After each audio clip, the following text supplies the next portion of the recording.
Est-ce que ça t'arrive de finir ta prière et de ne plus savoir combien de rakas tu viens de faire? Tu es debout, tu récites, mais ton esprit, lit, est déjà au travail, dans une conversation d'hier ou sur une notification que tu viens de voir passer. Tu n'es pas seul. C'est peut-être la chose la plus fréquente que vivent les musulmans aujourd'hui, et pourtant on en parle très peu. Dans les prochaines minutes, on va regarder ensemble, avec douceur et honnêteté, ce qui grignote silencieusement ta concentration dans la salat, et surtout, ce que tu peux faire dès aujourd'hui pour la retrouver. La prière, ce n'est pas un rituel qu'on coche sur une liste.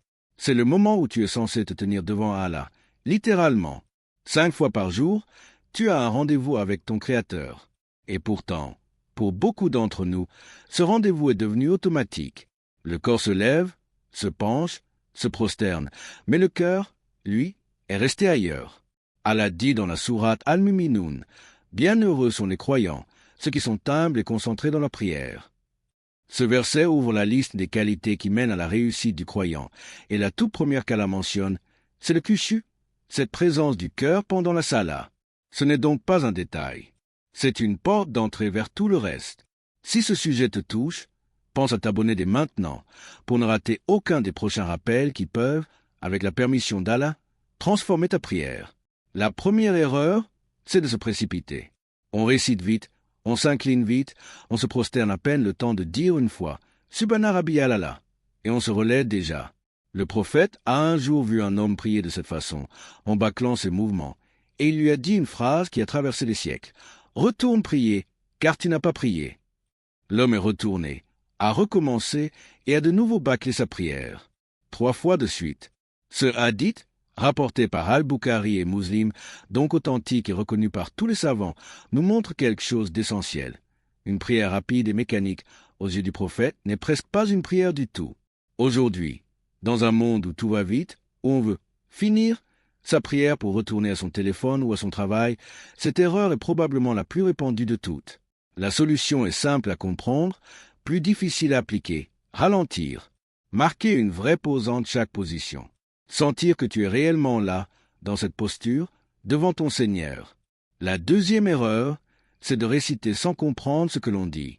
Beaucoup d'entre nous connaissent la Fatiha et quelques sourates par cœur, parfois depuis l'enfance, sans jamais avoir cherché à comprendre leur sens.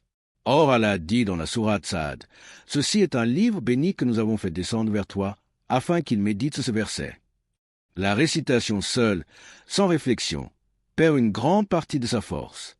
Il existe un hadith rapporté par l'imam Abu Daoud, jugé authentique, sahih, par le savant Al-Albani, dans lequel le prophète explique qu'un homme peut prier sans que rien ne lui soit inscrit de sa prière, si ce n'est un 10e, un 9e, un 8e, et ainsi de suite jusqu'à la totalité, selon le degré de présence de son cœur. Cela signifie concrètement que 2 personnes peuvent faire exactement les mêmes gestes et repartir avec une récompense complètement différente. La solution ici, c'est d'apprendre, même un minimum, le sens des sourates que tu récites le plus souvent. Tu n'as pas besoin d'être savant, juste de savoir ce que ta bouche est en train de dire à Allah.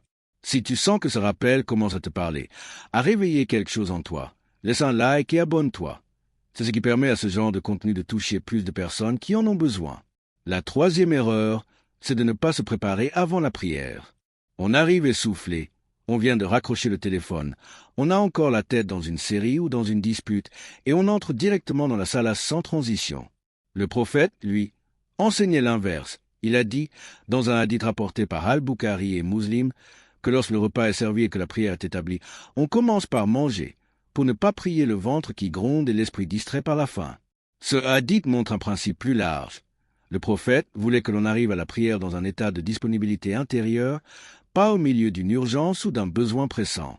Aujourd'hui, cela veut dire couper les notifications avant l'adhan, prendre 30 secondes pour respirer avant de commencer, choisir un endroit calme quand c'est possible. Ce n'est pas une contrainte, c'est un cadeau que tu te fais à toi-même. La 4e erreur, souvent sous-estimée, c'est de regarder autour de soi ou de bouger sans raison pendant la prière. Le prophète a décrit ce comportement avec une image très forte. Il a dit, dans un hadith authentique rapporté par Al-Bukhari, que le fait de tourner le regard à droite et à gauche pendant la prière, un vol que le diable dérobe à la prière du serviteur. Un vol, pas une simple distraction, un vol. Chaque coup d'œil vers ton téléphone posé à côté, chaque geste inutile pour ajuster tes vêtements. C'est un petit morceau de ta prière qui t'échappe. La recommandation classique des savants, basée sur la pratique du prophète, est de fixer son regard sur l'endroit de la prosternation. Ce simple geste, garder les yeux baissés, aide énormément à garder l'esprit ancré.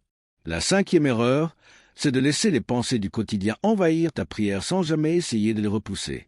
C'est normal d'avoir des pensées qui traversent l'esprit. Cela arrivait même aux compagnons. Mais il y a une différence entre une pensée qui passe et un esprit qui s'installe complètement ailleurs pendant 10 minutes. Allah dit dans la sourate Taha, « C'est moi là, il n'y a de divinité que moi. Adore-moi, donc et accomplis la prière pour te souvenir de moi. » La prière est littéralement présentée comme un moment de rappel, de dhikr. Quand ton esprit s'évade complètement, tu perds cette fonction essentielle. Une astuce simple, transmise par plusieurs savants à partir de la Sunna, c'est de te souvenir que tu es en train de parler à Allah, pas de réciter un texte. Quand tu dis « Iyaka na'budu wa iyaka nasta'in », tu lui dis directement « C'est toi que nous adorons et c'est toi dont nous implorons secours ». Ce n'est pas une formule, c'est une phrase adressée. Ce rappel, c'est exactement le genre de contenu qui peut changer une prière ordinaire en un vrai moment avec Allah.